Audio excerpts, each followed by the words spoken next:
Je suis malade. Aujourd'hui c'est In Bed, non pas with Madonna mais with Caroline. Alors c'est pas du tout sur le mode glamour, l'histoire c'est que je suis un petit peu en fin de crève. Donc du coup je me suis dit que j'allais carrément faire la vidéo sans façon du fond du plumard. Voilà, c'est comme ça. On se fait quand même la review culturelle pour le mois de septembre 2017, tu le sens bien?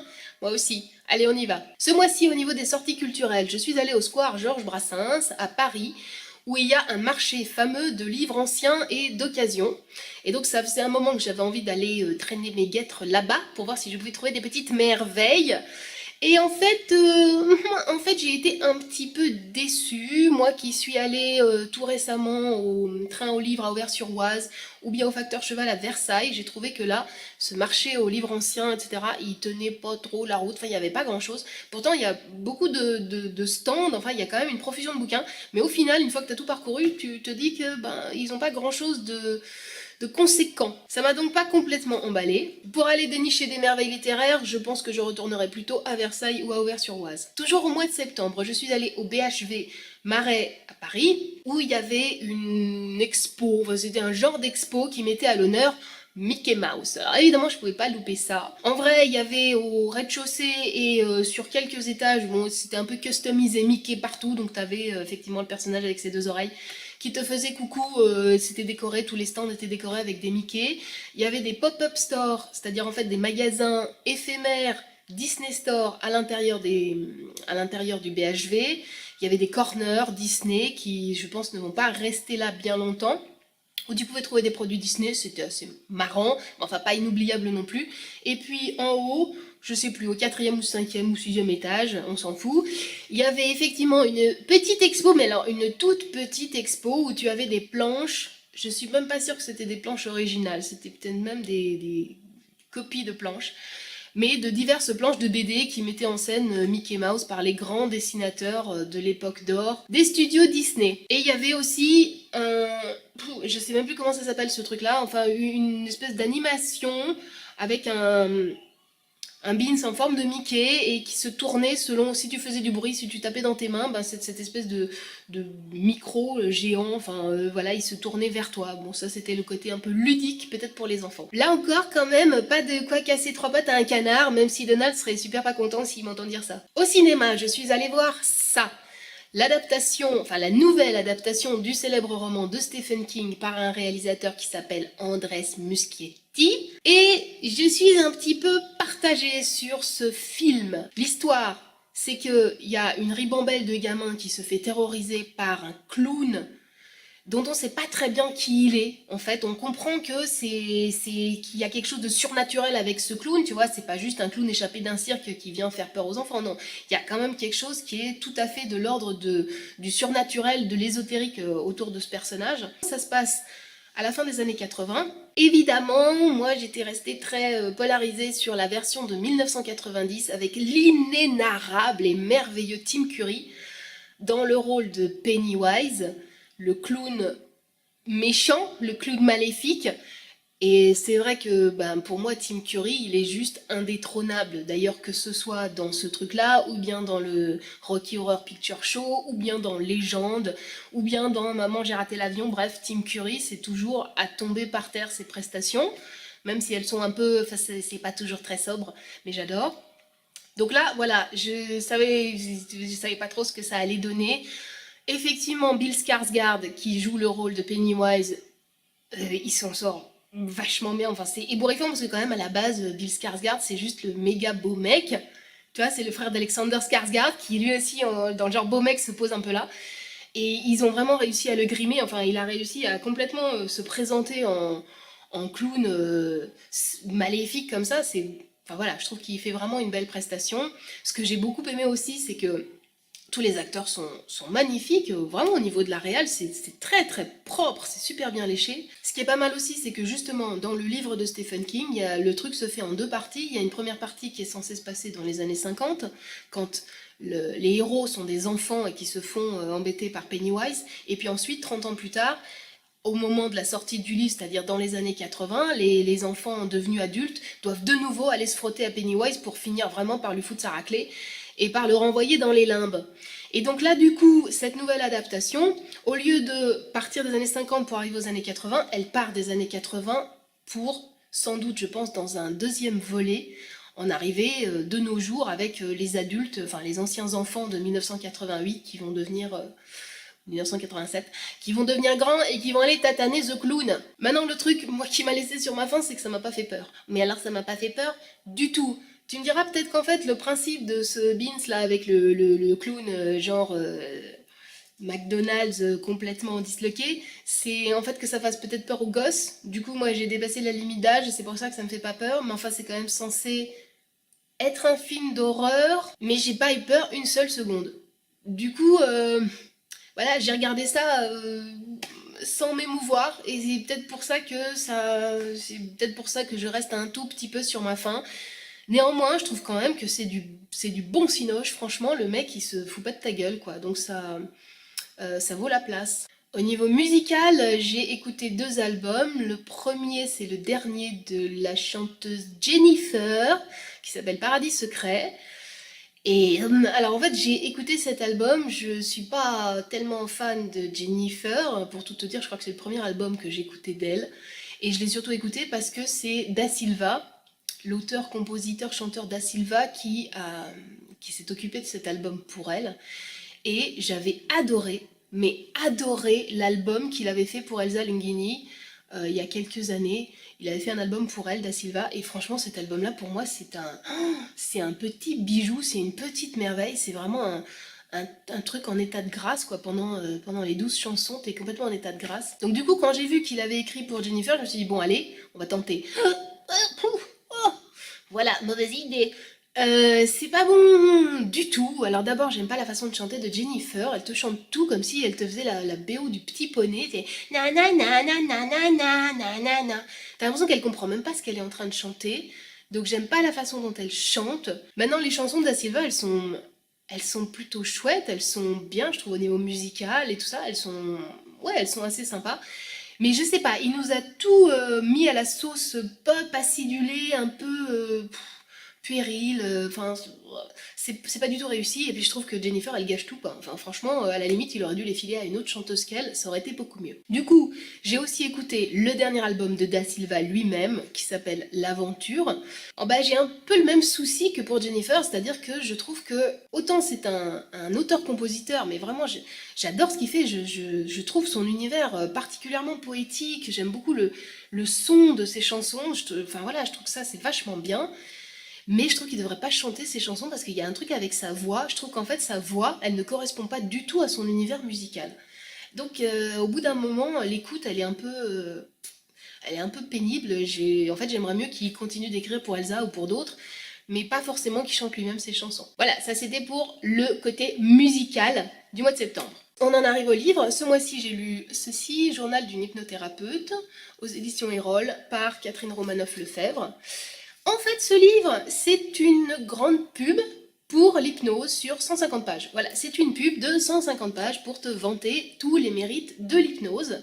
Ce qui est vachement frais, sympa, c'est plein d'illustrations dedans, tu vois, il y a plein d'illustrations, voilà. Donc c'est en fait un petit cahier pédagogique, assez ludique, qui t'apprend exactement ce qu'est l'hypnose, voilà, toutes les facettes de l'hypnose. Et ces illustrations, vraiment, ça donne un côté voilà, hyper coloré, hyper sympa, hyper accessible à ce bouquin. Donc ça, c'est vraiment la partie positive du truc.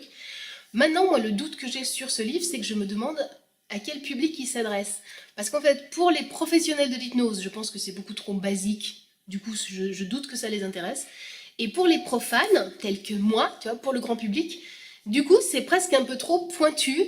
Donc du coup, voilà, c'est why not, parce qu'il y a ce travail créatif autour des dessins, mais sinon pour le contenu lui-même, je te dis, j'ai des doutes. Ensuite, au mois de septembre, j'ai lu Dragon's Green de Scarlett Thomas. C'est un livre qui est en anglais. Ce qui est rigolo, c'est que la jaquette, elle est phosphorescente. Donc tu vois, tout ce qui est en jaune comme ça, et ben en fait, si tu mets dans le noir, ça devient phosphorescent. C'est rigolo, c'est le petit côté ludique du truc.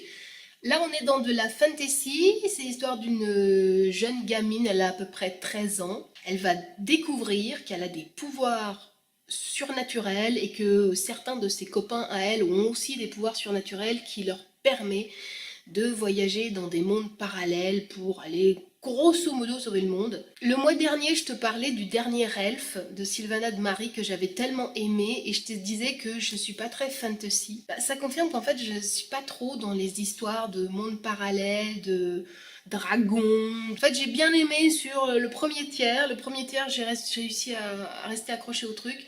Et après j'ai commencé à décrocher tous ces passages d'un monde parallèle à un autre. Enfin voilà, j'ai un petit peu décroché pour être fan de ce genre-là. Ensuite, j'ai lu Autobiographie d'un amour d'Alexandre Jardin. Je suis particulièrement fan d'Alexandre Jardin depuis qu'il a écrit son premier roman qui s'appelle Bille en tête.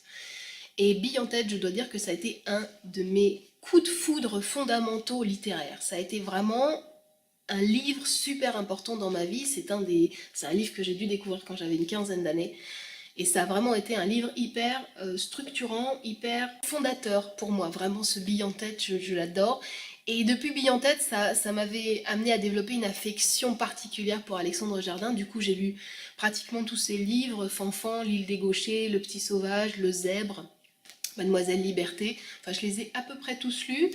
Du coup, j'ai lu celui-là aussi, Autobiographie d'un amour. Alors on retrouve la plume très spécifique d'Alexandre Jardin qui est une plume pleine de vitalité, vraiment pleine de vitalité et pleine d'images assez étonnantes. Il a une manière de jouer avec les mots, de construire ses phrases qui est vraiment très spécifique à Alexandre Jardin. Ça c'est vraiment plaisant, il a ce style quoi, il a ce style qui n'est rien qu'à lui. Maintenant, ce mec-là, en fait, il écrit tout le temps le même roman. En gros, depuis Bille en tête, c'est le même roman, quoi. Tu sens que c'est un type à obsession. Et il écrit toujours la même chose, à savoir, il dissèque l'amour. Il essaye de comprendre qu'est-ce que c'est l'amour, comment ça habite un être, un cœur, des tripes, et puis surtout, comment est-ce qu'on peut faire survivre la passion dans l'amour. Parce que c'est ça son truc, c'est ça sa marotte, c'est de faire en sorte qu'il y ait toujours de la passion, même quand ça fait des années qu'on est avec quelqu'un. Il fuit le quotidien et il veut de la passion tout le temps. Et donc là, on est un peu dans cette histoire-là. Au début du livre, on a le couple formé par Alexandre et Jeanne, et ce couple va mal. Et à un moment, Alexandre se rend compte à quel point sa femme est frustrée dans leur couple. Et il disparaît. Et quelques temps plus tard, apparaît son jumeau, un type qui s'appelle Octave, qui ressemble en tout point à Alexandre, mais qui serait donc son jumeau. Et alors toute l'histoire, c'est de savoir si ce mec-là, c'est Alexandre qui se fait passer pour son jumeau pour mieux reséduire sa femme, ou bien si c'est vraiment un jumeau qui... Voilà, tu vois, c'est le gros mystère du truc, est-ce qu'en fait on a affaire à Alexandre ou à Octave? Alors du coup, voilà, ce que j'ai aimé, c'est de retrouver la plume d'Alexandre Jardin. Évidemment, si on s'intéresse à la thématique de l'amour et du sentiment amoureux, ben Jardin, c'est un bon auteur. Maintenant, moi, ce qui m'a un peu moins plu, c'est que cette fameuse histoire là des jumeaux, de savoir qui est qui, est-ce que c'est Alexandre, est-ce que c'est Octave, au bout d'un moment, c'est un peu plat, quoi. C'est un peu platouné comme ressort narratif. Bon, j'ai trouvé aussi qu'à la fin, ça se terminait un petit peu en queue de poisson. Tu vois, il nous tient un peu en haleine et puis à la fin, pouf, voilà, hop, ça y est, il nous lâche un peu en race campagne. Donc ça aussi, ça m'a laissé un petit peu sur ma faim. Et puis surtout, je trouve que l'ensemble manque un poil de crédibilité. On a quand même du mal à croire que cette meuf-là, elle est pas foutue de reconnaître le type avec qui elle a vécu et couché pendant 15 ans. Même des jumeaux, on arrive à les différencier, surtout quand t'as un rapport intime avec un des deux. Ce qui était étonnant, c'est que là-dedans aussi, il parle vachement de Milton Erickson, qui est un des grands fondateurs de l'hypnose. Alors du coup, c'est marrant que j'ai lu le même mois 2 bouquins qui traitaient de ça. Et d'ailleurs, là-dedans, ce fameux personnage d'Alexandre Octave, s'appuie beaucoup sur les recherches de Milton Erickson pour reconquérir sa femme. Donc en termes de stratégie amoureuse, il y a des choses assez intéressantes dans ce bouquin. Ensuite, ce mois-ci, j'ai lu ça, 4 contes pour retrouver l'enfant intérieur. Alors l'auteur, je vais même pas essayer de te la dire. Voilà, je te laisse lire le nom de l'auteur parce que je vais certainement pas arriver à dire son nom. Ce sont 4 contes qui effectivement qui t'aide à retrouver ton enfant intérieur. Enfin, en tout cas, ça met en scène un enfant, et cet enfant, il doit affronter certaines étapes assez difficiles, le deuil, la colère, la peur, des choses comme ça. Et donc, au travers des contes, ça montre comment est-ce que cet enfant, il va réussir à dépasser toutes ces étapes-là. Alors évidemment, après, tu peux t'identifier à ce personnage et puis appliquer à toi-même comment est-ce que moi, je dépasse la peur, je dépasse la colère dans ma vie, je fais mon deuil de certaines choses. Donc c'est très intéressant, c'est bien écrit, c'est très zen dans l'esprit. Vraiment, il faut prendre son temps pour lire ces contes, il faut les laisser infuser comme un bon thé.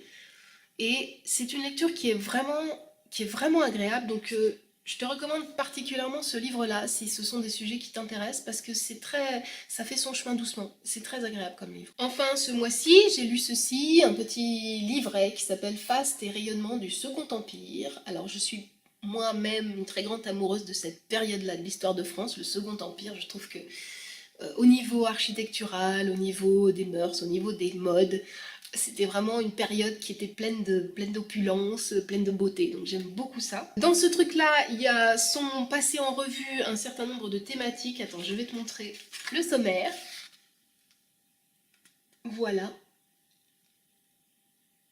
Pour que tu vois un petit peu ce qu'il y a. Donc tu vois, ça parle beaucoup de mode, ça parle beaucoup de maquillage, d'architecture. Donc ça passe en revue un certain nombre de thématiques.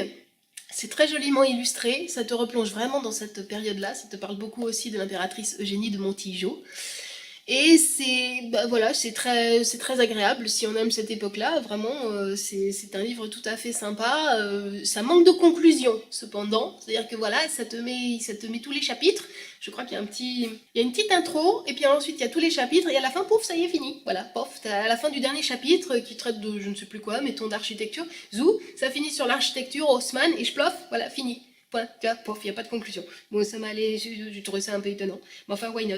Mais sinon, voilà, c'est très joliment illustré, c'est très agréable, et t'es complètement dans cette période-là, dans cette ambiance-là. On en arrive au coup de cœur. Pour le mois de septembre 2017, il y en a un, c'est La Belle et la Bête de Jean Cocteau que j'ai été revoir au cinéma, puisqu'il le passait dans les UGC.